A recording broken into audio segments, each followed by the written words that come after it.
Alright, so check this place out.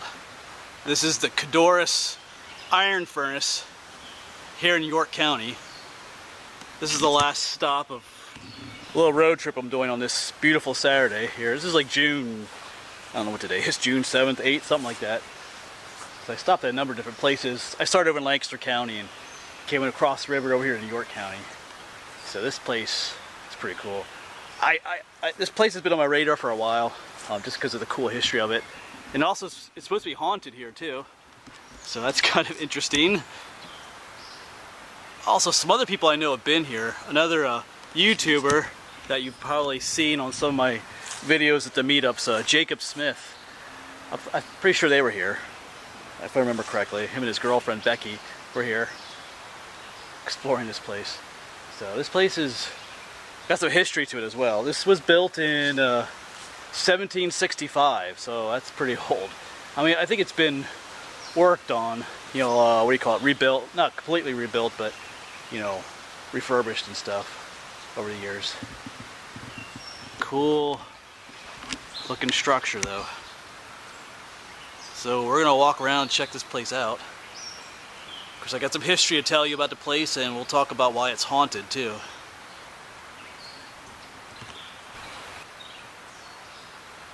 Of course, these iron furnaces were obviously used to produce iron, because they would load them from the top actually. There's actually a hill back there. And there's gonna be some road traffic here, so.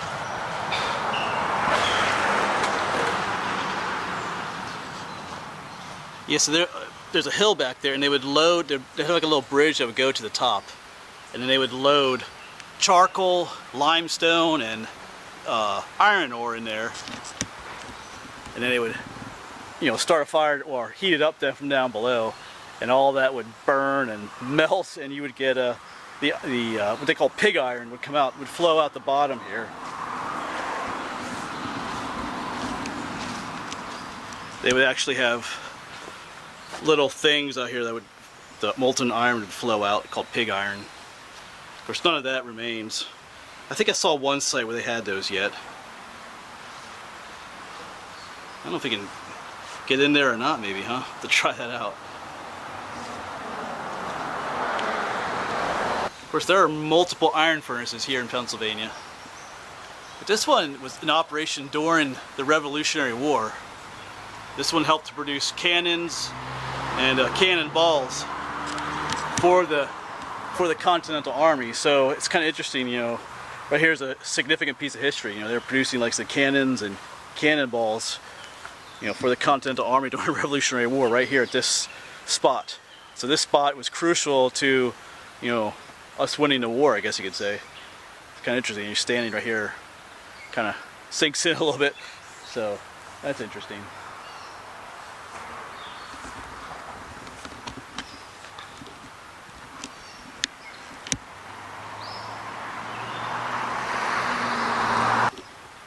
And to be honest, I'm not entirely sure what that brick structure up there for is. This is the first iron furnace where I've seen that structure. It's obviously a later addition, because this is older stone and that's brick.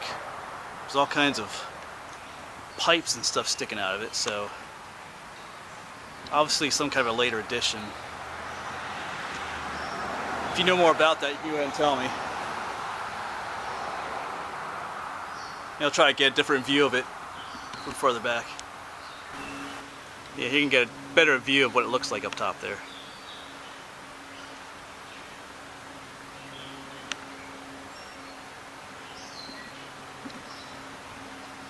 So if you want to educate me on that, go ahead.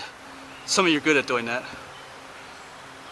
Well, I may try to crawl in that little hole there, but I think I'm going to go around to the top and explore back there a little bit as well. Let's go check that out up there.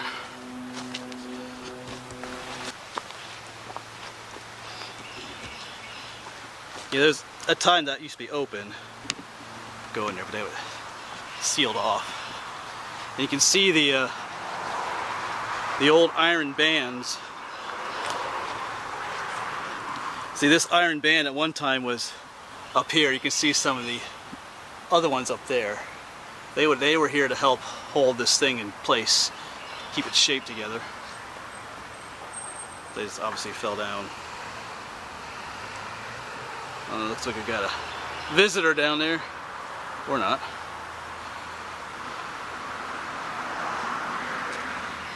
There's a trail going back here too.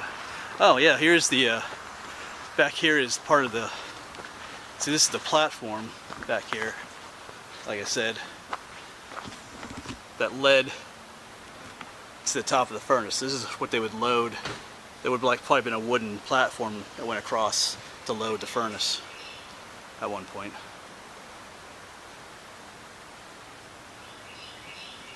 Here's a cool view of the back side of the furnace. Now you can see better up there. That brick thing has like a little opening in the side there. I'm really curious.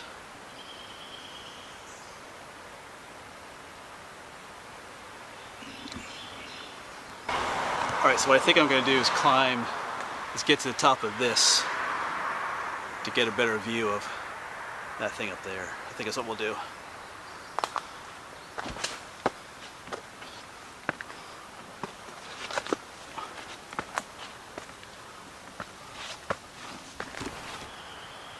Now you get a better view. What's going on up there? Looks pretty neat. Got a little thing hanging off the end there.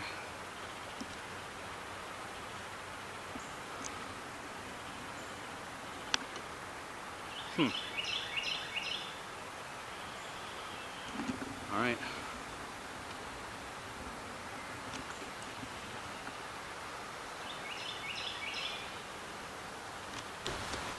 Yeah, so during the Revolutionary War, you would have had men walking across there to load that furnace up.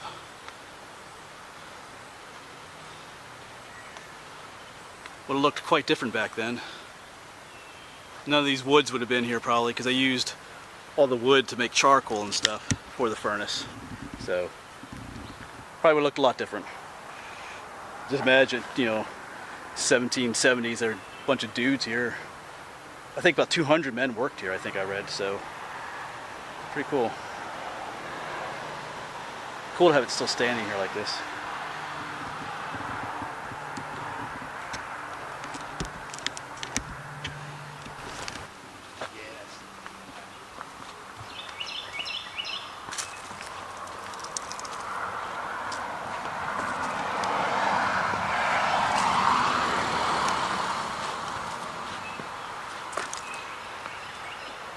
Walk around to the front of it here.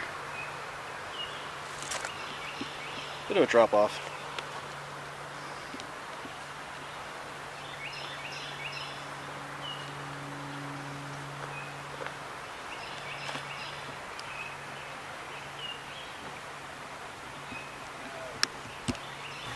Alright, we're down at the bottom. I'm going to see if we can crawl into there.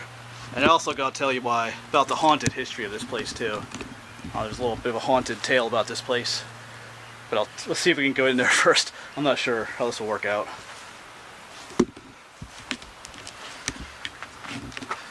It's pretty small. Ooh, a lot of cold air coming out of there though. Alright, so I think we'll be able to make it in there. I had to clear spider webs away first, but we'll see what happens. Let's see if I can get in here or not.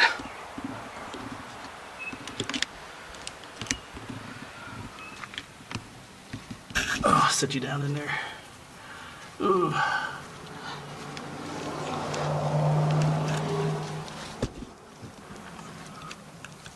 Oh.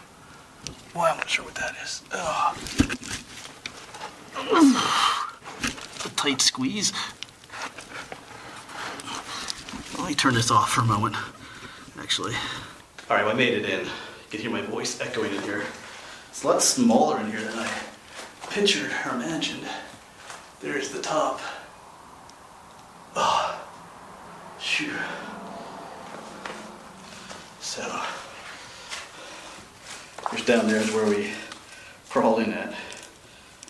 Some funky piece of metal down here too. That's probably from that thing at the top. I'm not sure what that is. It almost looks like a cannon, the end of a cannon there. I don't think that's what that is. Anyway, wow. So I'm standing in the middle of history here, Revolutionary War history. That's pretty cool. All right.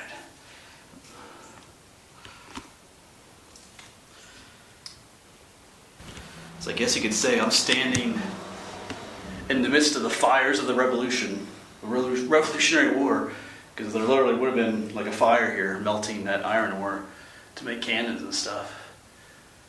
So it's interesting. All right, I'm gonna make my way out of here if you can see me. So, all right. I'm not sure if I can recommend coming in here or not, but anyway, I'm gonna make my way out. So. And I got that haunted story to tell you. Of course, this might be a cool place to tell that haunted story. But I think I'll crawl on out of here. All right, we'll see you on the outside again, if we make it outside.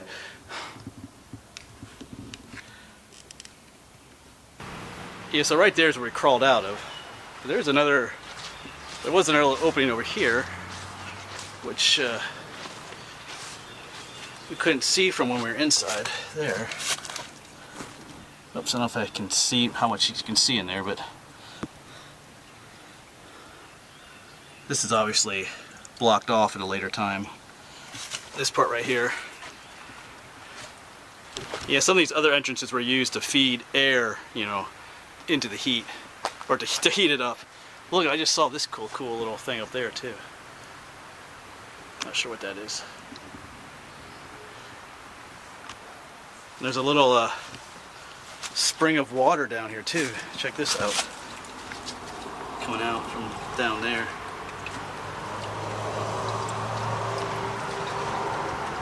Yeah, it came around the other side of the furnace. There's another little opening. I think I remember now what's going on in there. I don't know how well you can see in there, but there's a rock wall there. That is the when we were on the inside, that's the wall that encircled us. So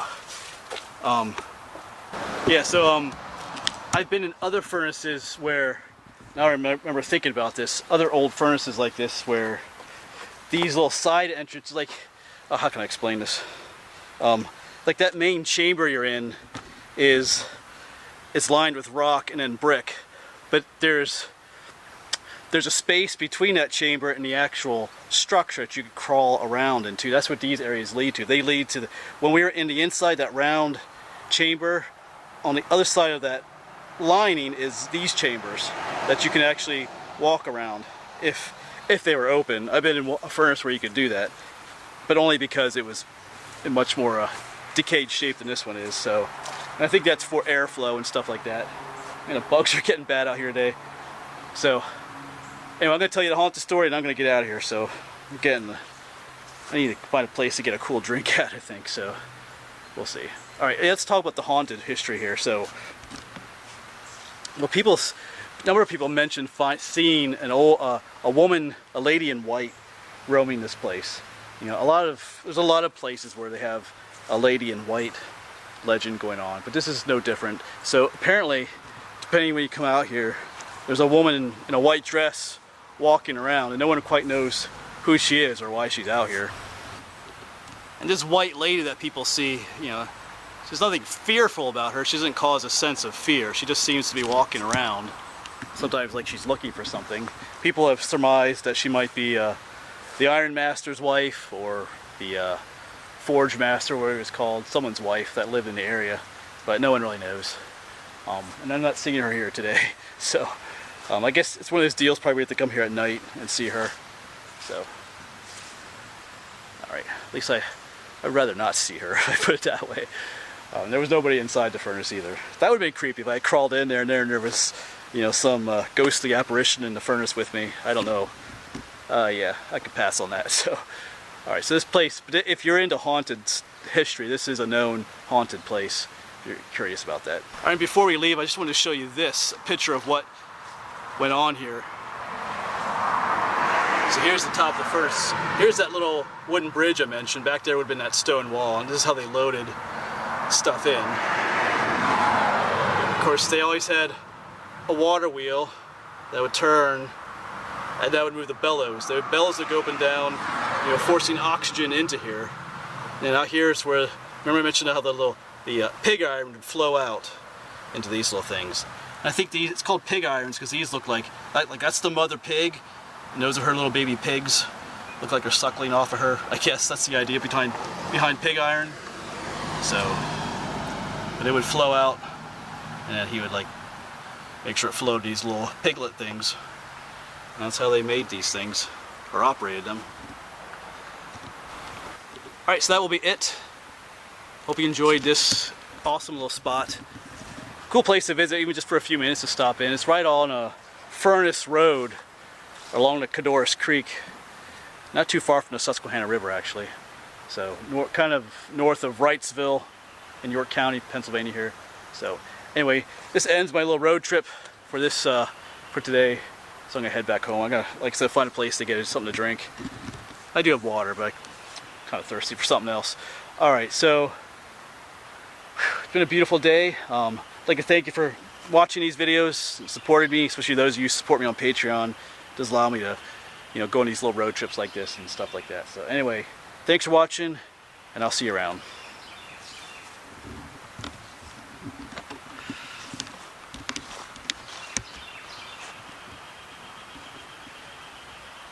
And what exactly did I get to drink? But chocolate peanut butter milk. Some of you are probably thinking something else, but yeah, well.